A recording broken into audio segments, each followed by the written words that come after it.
মূল বিষয়গুলো আলোচনায় চলে এসেছে। নাসিম ভাই এবং সহকর্মী নাজমুল ভাই অত্যন্ত চমৎকার করে বিষয়গুলো উপস্থাপন করেছেন। আমাদের মূল যে কথা সেটা হলো যে একজন পুলিশের সাময়িক বরখাস্তকৃত একজন কর্মকর্তা, তিনি অপেশাদারী এবং তিনি আইন কানুন জানেন যে আইনে কি আছে তা জানা সত্ত্বেও তিনি যে ধরনের আচরণ করেছেন এটা আইনের চরম লঙ্ঘন।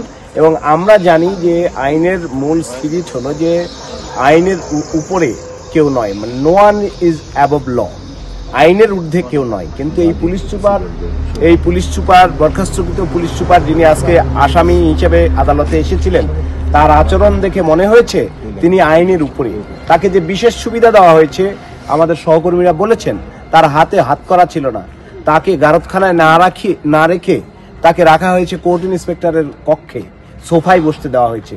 তো এই যে বৈষম্যমূলক আচরণ আমরা দেখছি, পুলিশের সাবেক আইজিদের হাত করা পরিয়ে আদালতে নেওয়া হচ্ছে, হাইকোর্টে তোলা হচ্ছে, তাদের বিচার হচ্ছে, তাদের হাত করা পড়ানো আছে। মেজর জেনারেল, লেফটেন্যান্ট কর্নেল পদমর্যাদার লোককেও আমরা দেখেছি, এমপি মন্ত্রীদেরকে আমরা দেখেছি হাত করা পরিয়ে নিয়ে যাওয়া হচ্ছে। অথচ নাটোর আদালতে যে আসামিকে হাজির করা হয়েছে তার হাতে হাত করা ছিল না। যদি হাত করা থাকতো তাহলে সে কিলঘুষি মারার সুযোগ পেত না। এবং ওই সময়ে যারা দায়িত্বরত পুলিশ সদস্য ছিল, যখন সেই আমরা ভিডিওতে দেখেছি, সকল লোকজন দেখেছে যে তিনি যখন দৌড়ে ক্যামেরার দিকে যায়, সাংবাদিকদের দিকে যায়, কর্তব্যরত পুলিশ সদস্যরা কিন্তু তাকে আটকানোর চেষ্টা করে নাই।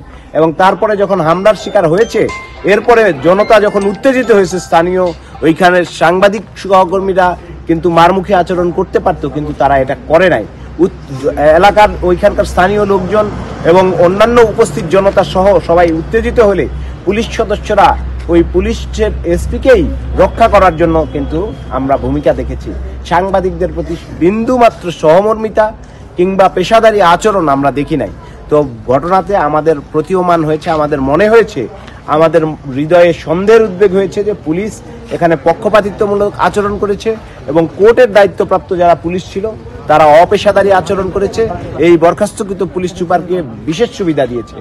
আমরা এই ঘটনায় মামলা যেটা হয়েছে সেটার যেমন সুষ্ঠু তদন্ত এবং দ্রুত বিচার আমরা চাই, এটা বিশেষ ক্ষমতা আইনে যেন তাকে এই দ্রুত বিচারের আওতায় আনা হয় সেটার আমরা দাবি জানাই। একই সাথে আমরা দাবি জানাই যে যেসব পুলিশ সদস্যদের অবহেলা ছিল দায়িত্বে, বা যারা এই বরখাস্তকৃত এই পুলিশ সদস্যকে বিশেষ সুবিধা দিয়েছে, তাদেরকেও যেন শাস্তির আওতায় নিয়ে আসা হয় এবং এটা যেন দৃষ্টান্ত হয়ে থাকে। ইতিমধ্যেই কিন্তু আপনারা জানেন এই ঘটনা শুধু নাটোরে নয়, সারা বাংলাদেশের আলোচিত ঘটনায় রূপ নিয়েছে। তা আমরা আশা করি পুলিশের সে বোধোদয় হবে, এই ঘটনার কনসিকুয়েন্সে, এই ঘটনার মর্মার্থ বুঝে, এই ঘটনার সর্বোচ্চ গুরুত্ব দিয়ে সাংবাদিকদের মান মর্যাদা, আমরা বিনা উস্কানিতে কোনো রকম প্ররোচনা ছাড়া অতর্কিত হামলা চালিয়েছে, আমরা এই ঘটনার তীব্র নিন্দা এবং এর শাস্তি দাবি করছি। যে হামলাকারী তার না হলে আমাদের সহকর্মীরা বলেছে, এটাই আমাদের কথা, সারা বাংলাদেশের সাংবাদিকরা এই ঘটনায় আন্দোলনে ঝাঁপিয়ে পড়ার জন্য তৈরি আছে। আমরা সে পথে যেতে চাই না। আপনাদের সবাইকে ধন্যবাদ জানাচ্ছি এবং আমরা সুষ্ঠু বিচার দাবি করছি। এবং আমাদের সহকর্মী যিনি এই কাউসার ভাই, তাকেও ধন্যবাদ জানাই। তিনি এই মামলায় বাদী হিসেবে নিজেকে সম্মতি দিয়েছেন